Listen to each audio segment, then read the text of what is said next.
Greetings fans, friends, and family. Your Crafty Diva Cat here with video number 3 in our Altered Book series, Found Poetry. Now, found poetry is one of the easiest things for someone just getting involved in altered books to do, but it's something that people are confused about the most. I get so many questions about found poetry, how you do it, how you find the right words. Well, if you followed our first video on themes, then you're already using a book that's related to your subject matter. And that's extremely important when it comes to doing found poetry, because what you're using is just the words that are already on the page to create something that fits in with whatever the layout that you're doing is. Now, there are a couple of different ways to use found poetry in a page. You can find a page that repeats certain words. On this page, it's happy endings, which appears twice, and my life and love appears once, and happily ever after appears once. So you can find a way to accent those words on the page, and it's not really so much poetry when it's just a couple of phrases, but it's still a fun way to incorporate the idea of found poetry when you're just getting started. You can block out the rest of the words on the page without accenting the ones that you've chosen, which is probably the easiest way to do found poetry. And you just start blocking until you come to a word that you want to use or a phrase that you want to use, and then you stop and leave that blank. And that's used right here in this top section, which is a little more difficult to see. And for that, you can use a multitude of different things. I used a Bic Market on this particular page, but you can also use Sharpies. You can use Galaxy markers, which are opaque and work really well. Or you can use gel pens, or something that I've used a lot, you can use either a white out ribbon or just traditional liquid paper to block out the words you don't want to be seen.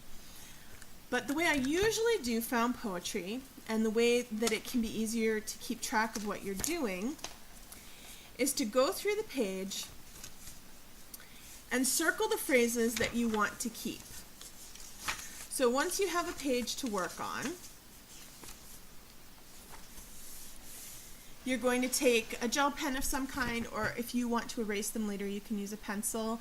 You can use, this is in particular souffle gel pen, which is three-dimensional. The three-dimensional glazed gel pens work really well for this. These glazed ones are shiny and souffle ones are matte. And all you do is go through and you put a little box around the words that you want to keep. And by not blotting, you can go back then and add additional words to fill out your phrases. So let's say I find the phrase, "I often did this," and I circle that. I felt